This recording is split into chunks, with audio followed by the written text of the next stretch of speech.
Shalom teman-teman. Hari ini kita bertemu lagi. Kita mau memuji Tuhan, menyembah Tuhan bersama-sama. Kita mau menyatakan kasih-Nya yang amat tinggi.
Sekarang kita sama-sama mau menyatakan syukur kita kehadiran Tuhan. Kita mau menyanyikan segala puji syukur.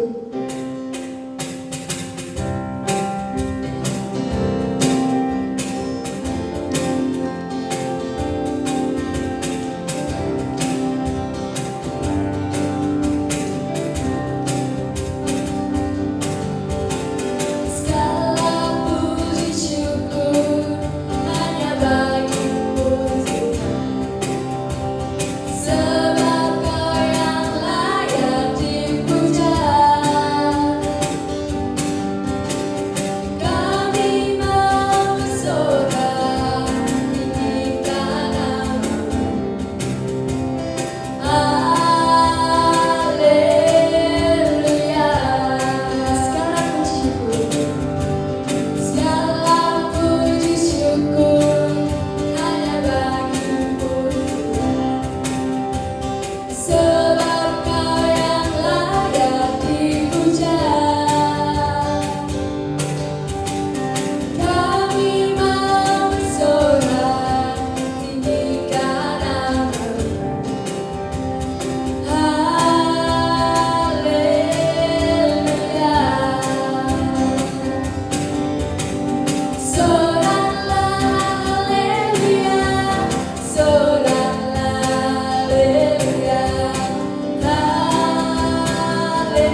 dalam kehidupan kita.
Sebentar lagi Tuhan, kami akan mendengarkan firman-Mu.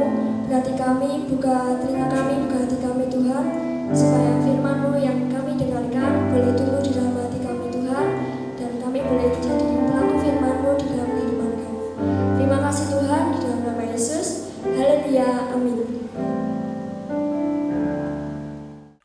Shalom adik-adik, apa kabarmu hari ini? Luar biasa bukan? Tentunya Tuhan masih menyertai kita semua. Yuk kita siapkan hati, kita dengar firman Tuhan siang hari ini. Adik-adik, siapa di sini yang sudah bisa berenang tanpa pelampung? Nah, sekarang kakak mau tanya, siapa di sini yang belum bisa berenang tanpa pelampung? Kakak mau ngobrol dulu sebentar ya dengan anak yang belum bisa berenang tanpa pelampung. Bagaimana perasaanmu kalau pelampungmu dilepas alias tidak boleh pakai pelampung? Takut tidak? Bagaimana kalau kamu diceburkan ke dalam kolam yang dalam tanpa pelampung? Mau? Berani? Hari itu sudah sore. Yesus sangat lelah. Yesus baru saja memulai pelayanannya. Dia menceritakan firman Tuhan kepada banyak orang, menyembuhkan orang-orang sakit, mengobrol dengan banyak orang, mengajar murid-muridnya, berjalan ke sana kemari. Pagi, siang, malam, Yesus melakukan semuanya ini. Yesus capek sekali hari itu, sangat capek. Setelah Yesus selesai berkhotbah hari itu, Yesus mengajak murid-muridnya naik ke dalam perahu untuk pergi ke seberang danau.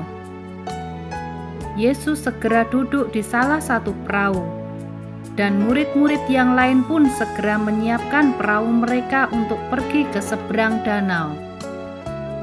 Perahu yang mereka tumpangi mulai menjauh dari daratan. Mereka ada di tengah-tengah danau. Airnya begitu tenang.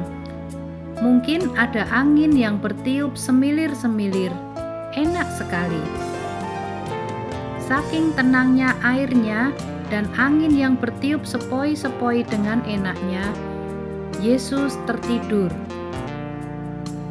Mungkin Yesus betul-betul lelah sampai tertidur. Yesus tidak hanya tertidur biasa, tapi Ia tertidur sangat lelap. Tidur lelap itu artinya tidur yang sangat nyenyak, sampai-sampai mungkin tidak dengar lagi apa yang terjadi di sekitarnya. Tiba-tiba, air yang tenang berubah. Angin yang tadinya bertiup sepoi-sepoi tiba-tiba berubah. Air yang tadinya tenang sekarang berubah menjadi ombak yang begitu besar. Angin yang tadinya bertiup sepoi-sepoi enak, sekarang menjadi angin badai yang sangat dahsyat. Lihatlah, air danau bahkan mulai masuk ke dalam perahu. Oh tidak, murid-murid Yesus mulai kewalahan mengatasi badai ini. Mereka adalah nelayan yang pekerjaan sehari-harinya ada di danau, dan pasti sudah biasa menghadapi angin badai seperti ini. Tapi angin badai yang ini lain dari yang lain. Mereka sangat kewalahan, mereka ketakutan. Mereka mulai berteriak, bingung, takut, panik. Mereka tidak bisa mengatasi badai itu. Terlalu besar badai itu untuk mereka. Badai itu terlalu kuat, terlalu dahsyat, terlalu luar biasa. Mereka sungguh-sungguh ketakutan. Mereka bahkan berpikir, sebentar lagi sepertinya mereka akan mati ditelan oleh badai itu. Lihatlah betapa dahsyatnya badai yang mereka alami. Di manakah Yesus? Bukankah Yesus tadi naik perahu bersama mereka?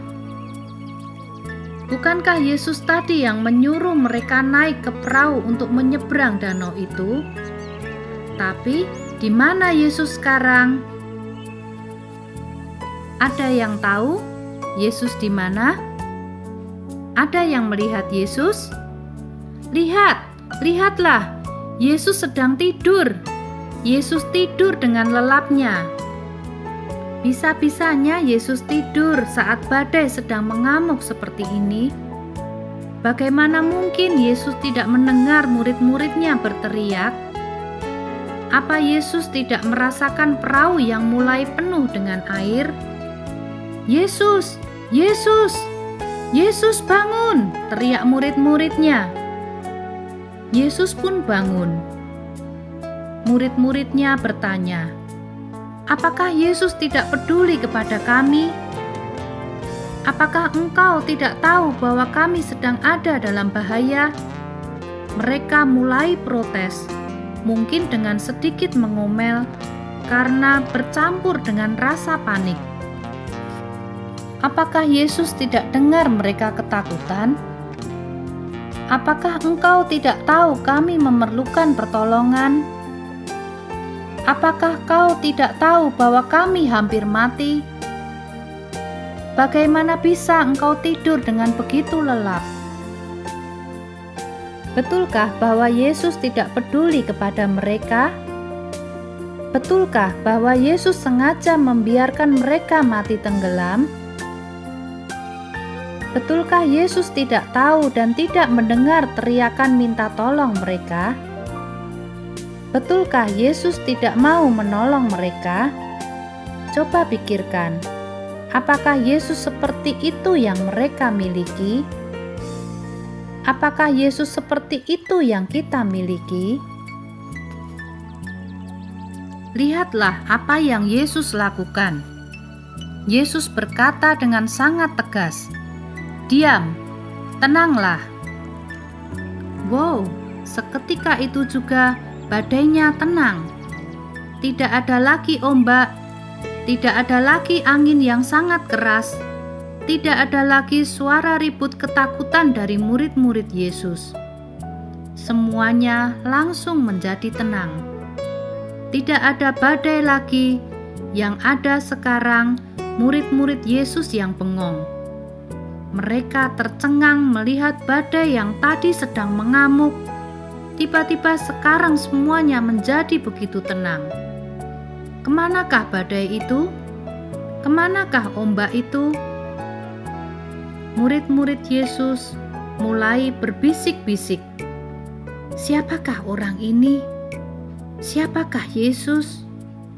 Kenapa angin dan danau taat kepadanya? Kenapa bisa dia menenangkan badai yang begitu dahsyat? Siapakah Yesus? Menurut kamu, siapakah Yesus? Kenapa dia bisa membuat alam, angin, dan danau taat kepadanya? Ya, Yesus adalah Tuhan atas segala sesuatu. Dia Tuhan atas alam semesta. Murid-murid tidak takut lagi. Mereka tidak khawatir lagi. Mereka tahu bahwa Tuhan di atas segala Tuhan, Tuhan yang paling berkuasa, ada bersama-sama dengan mereka. Mereka tidak takut lagi, karena mereka melihat betapa Yesus berkuasa atas segala sesuatu.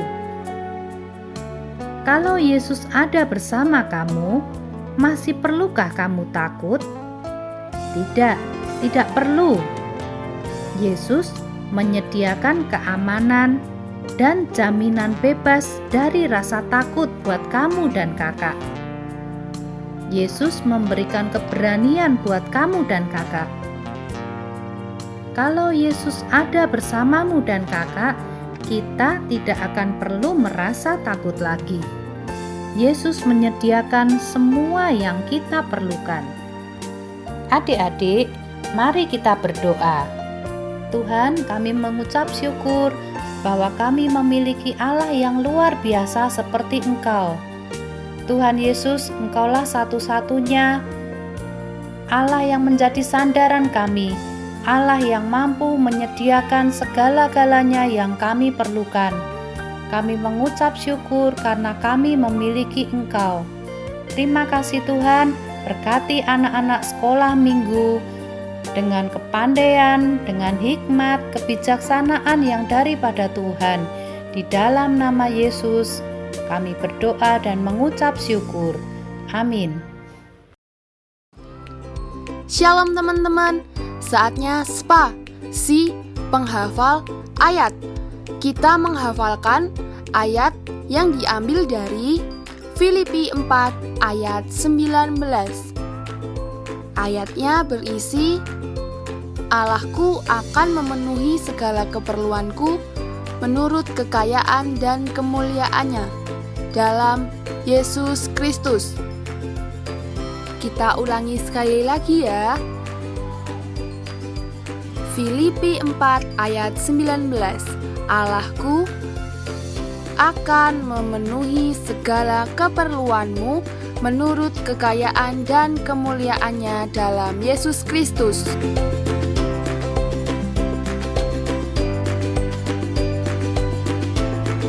Halo adik-adik, bagaimana kabarmu hari ini? Pasti luar biasa? Puji Tuhan sekali kalau kabarmu hari ini sangat luar biasa. Adik-adik, Kakak sangat diberkati dengan cerita kita hari ini. Bagaimana dengan kalian? Puji Tuhan sekali kalau kalian juga sangat diberkati.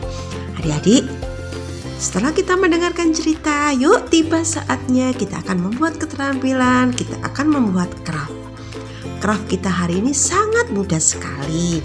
Terus bahannya ada di sekitar rumah kita. Adik-adik tidak akan kesulitan untuk mencari bahannya. Yuk adik-adik fokus ya. Apa saja yang kita butuhkan? Yang kita butuhkan ada kertas berwarna putih, lem, katebat, dan sebatang lidi. Kalau semuanya sudah tersedia, apa yang harus kita lakukan? Yuk kita perhatikan semua ya, tetap fokus. Kita pertama buat pola. Nah, di atas kertas putih polanya seperti ini adik-adik. Nah, mudah sekali ya membuat polanya. Nah, kalau pola sudah jadi, kita ambil cotton bud tadi. Kita ambil cotton budnya, terus kita potong seperti ini adik-adik. Ya, kita potong seperti ini. Mudah sekali ya. Nah, kalau sudah, apa yang harus kita lakukan? Kita ambil lem ya. Kita ambil lem, pola tadi yang sudah kita potong, kita beri lem di sebelah sini. Beri lem. Nah, terus kita potong tadi cotton budnya, kita tempel seperti ini adik-adik. Kita tempel. Nah, seperti ini. Nah, adik-adik kita tempel. Kita tempel, perhatikan kakak ya. Sangat mudah sekali. Nah, terus ya. Nah, seperti ini adik-adik. Seperti ini. Nah, ya. Seperti ini. Oh, terus kita ambil cotton bud lagi, kita letakkan di sebelah sini. Kita ambil lagi lem, kita letakkan sebelah sini. Nah, seperti ini adik-adik. Nah, polanya sudah jadi. Terus apa yang harus kita lakukan? Kita ambil pensil atau spidol, kita beri. Nah, kita buat garis lengkung 2. Nah, seperti ini. Terus kita beri garis lurus. Nah, seperti ini adik-adik. Kita buat seperti ini, segitiga kecil. Kita beri garis lurus kecil. Kita buat lengkung. Kita buat lengkung. Seperti apa adik-adik? Betul sekali, seperti kepala domba. Nah, setelah itu kita ambil sebatang lidi tadi. Ya, kita beri lem di atasnya. Kita tempel di belakang seperti ini. Seperti ini adik-adik. Nanti kalian boleh tulis ayat spa. Kita tempel di sebelah sini ya. Kita tempel sebelah sini. Nah, kalian bisa taruh di atas meja belajar kalian. Nah, mudah sekali ya adik-adik. Kalian bisa? Aku pasti bisa. Yuk kita semua mencobanya bersama mama, papa, semua keluarga kita. Ya, tetap jaga kesehatan. Tetap diam di rumah. Tuhan Yesus memberkati.